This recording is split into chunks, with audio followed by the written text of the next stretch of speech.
Mensahe lang po sa, yun nga, bago-bago lamang na balita na pumanaw yung kapatid ni dating Pangulong Duterte. Okay. So ito naman po ay talagang bahagi ng buhay, it's the circle of life.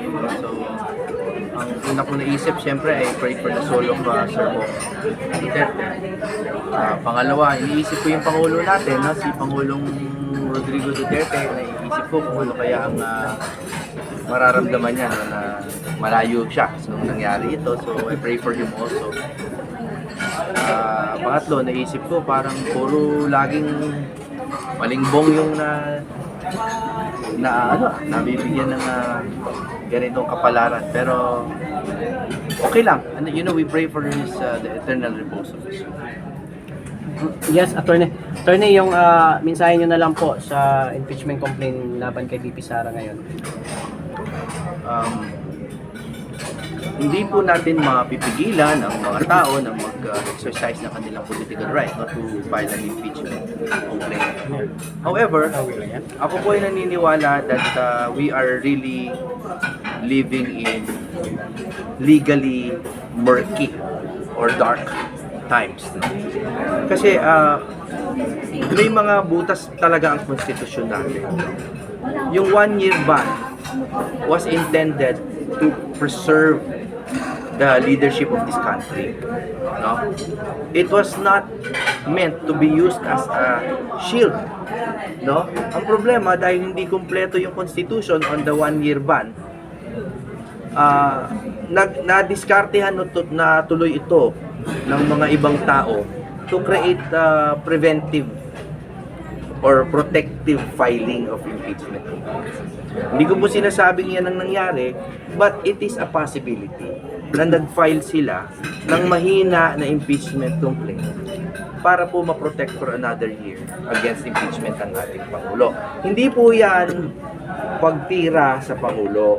Ito po ay pag-assess ng ating konstitusyon at ng proseso na siguro pag dumating na tayo sa punto na pwede na nating i-amend o i-revise ang ating konstitusyon, dapat lagyan na natin ng konting detalye pa yung impeachment process nang sa gayon ay hindi na siya maging open to bad or biased interpretation.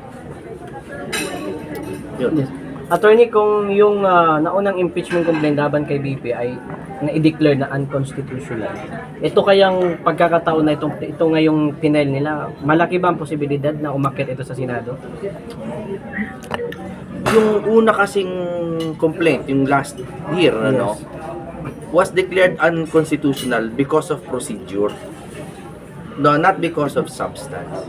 So, yung bago ngayon na against VP Sara, baka natuto na sila. Kaya sa totoo lang, procedurally only, mas may pag-asang lumipad itong impeachment complaint na to. Pero in terms of substance, ako po ay naniniwala na unless they invent or make up crimes against the Vice President, hindi talaga pwedeng lumipad yan unless our politicians have gotten so corrupt na talagang mag-iimbento na sila ng krimen laban kay VP Sara.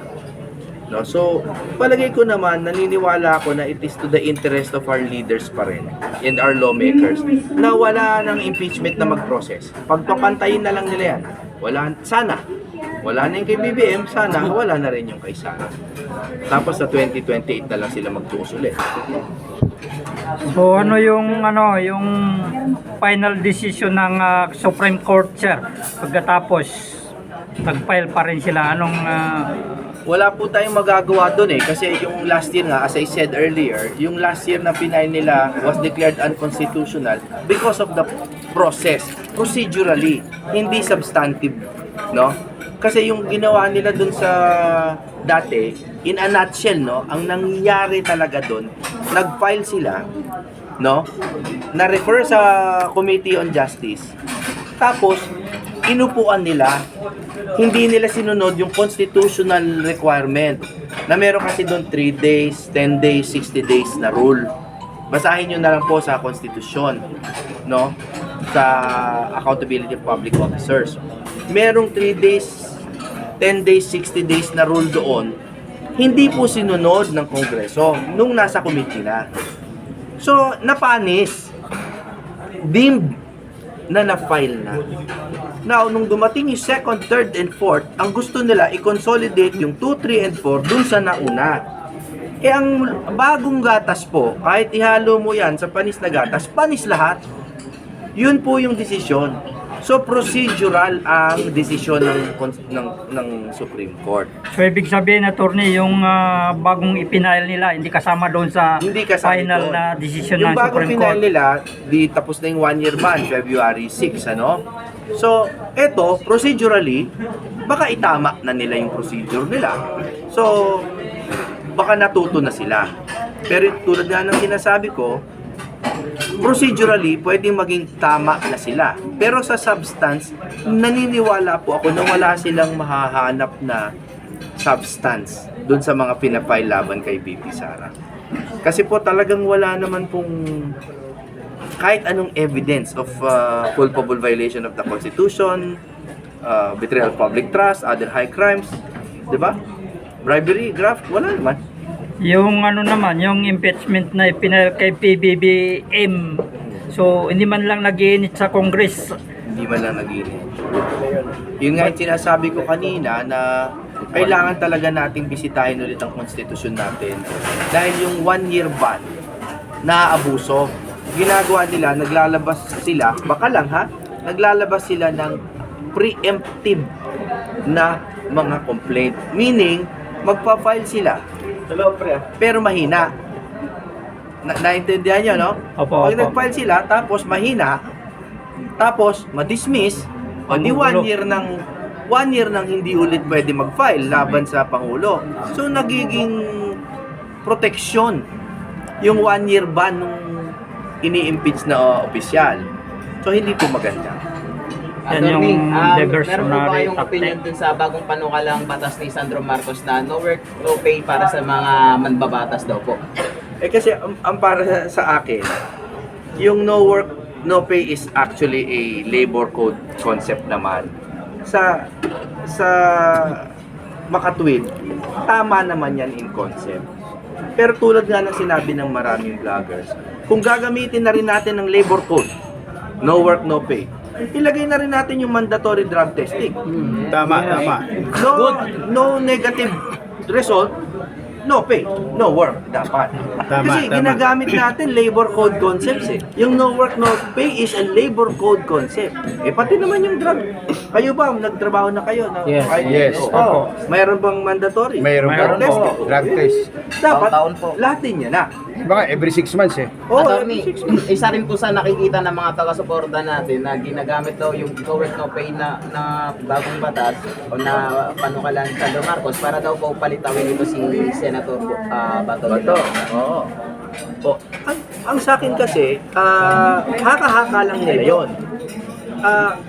Sa totoo ba naniniwala kayo na dahil lang sa sweldo, kung totoong umiiwas si Bato, kung totoo, which is not true, no? Pero kung totoong umiiwas siya, palagay niyo ba sa liit ng sweldo sa Senado, lilitaw siya dahil lang dun sa 200,000 mahigit na sweldo?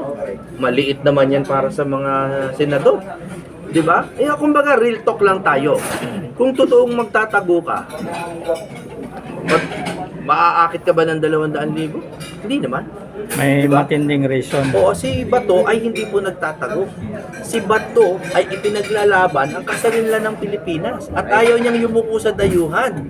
Hindi po pagtataguyod. In fact, pagtataguyod. Iba ang pagtatago sa pagtataguyod. Attorney, what is your reaction doon po sa Senate Blue Ribbon Committee recommendation na kasuhan ng plunder sila Senator Jinggoy, sila Villanueva, at si Sir Cheese? Do you think, Attorney, it has something to do with the impeachment of the Vice President para pilayan yung supposedly yung mag-vote, no, impeach kay VP Sara doon sa Senate? Bakit kasi hindi na lang sila gumawa ng malawakang investigasyon sa lahat ng pera ng lahat ng senador? Bakit hindi nila gawin na kalkalin na lang ang lahat ng pera ng lahat ng senador at hanapan ng pinanggalingan para makita talaga nila na hindi pinag-iinitan yung mga tatlo lamang na hindi gumalaw dun supposedly sa impeachment ni VP Sara last year. 'Di ba? Kasi hindi ko sinasabi na tama yung sinabi ninyo na politika lang yung kay Cheese, kay Joel, pero kay Jinggoy. Pero tama si Miriam Defensor Santiago nung araw na sabi niya, Lord, bigyan niyo lang ako ng